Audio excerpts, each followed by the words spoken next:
Hey there, and welcome back. The Thanksgiving holiday just around the corner here in the States, and bringing with it a plate overfilling with news from around the world. So right to it. Bangkok first, just as yesterday.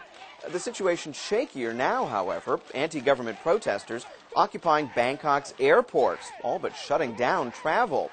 Oh, and now Thailand's chief of the army publicly urging Prime Minister Somchai Wongsawat to step aside and call for new elections.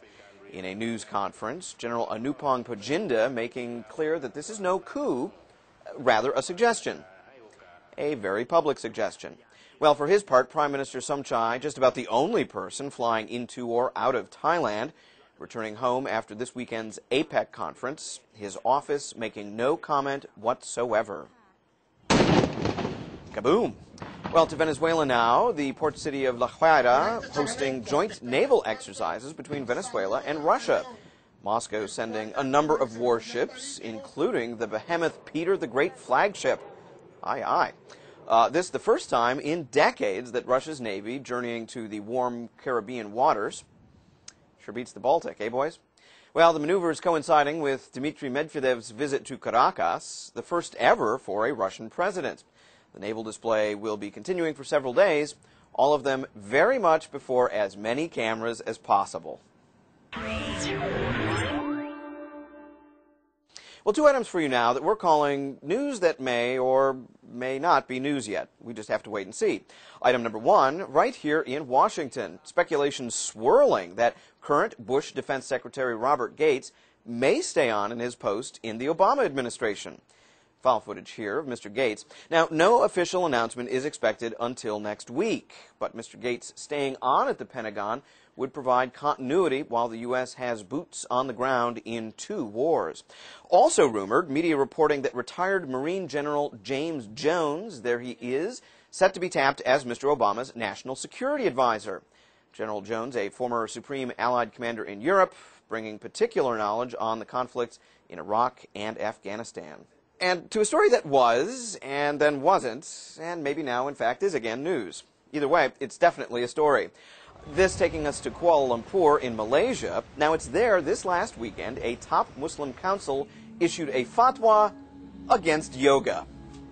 The council saying that yoga uses Hindu prayers and is therefore blasphemous. Baloney, cry aficionados, who say that yoga is really just a good way to relax. Or get a good sprain in the back, if you're me. And now, one of Malaysia's 9 hereditary sultans and rulers agreeing, publicly criticizing the fatwa, a breach almost unheard of in this country. Well, until the conflict is resolved, yoga remains legal, meaning people, for the moment, will continue bending themselves into pretzels. Unbending the question of whether yoga is un-Islamic, that's going to take some time.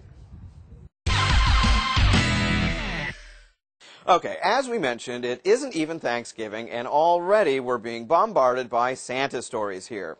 So, okay, let's just get this out of the way. Here now is your obligatory funny Santa story. Hey, Santa rides the wild mouse. A whole bunch of Santas, actually. This amusement park in Yongin, South Korea, for some reason, the setting for Santa training camp. By the way, I am not sitting on any of these guys' laps. Well, all the finer points of Santaing covered in the school, starting with the miniskirts, apparently. Santa himself obviously getting a big kick out of the whole thing. Yeah, we're glad someone is. Well, once the classwork is completed, the red-nosed Santa stand-ins taking their sacred Santa vows, and beyond that, I don't understand a single thing about this story. I don't really want to either.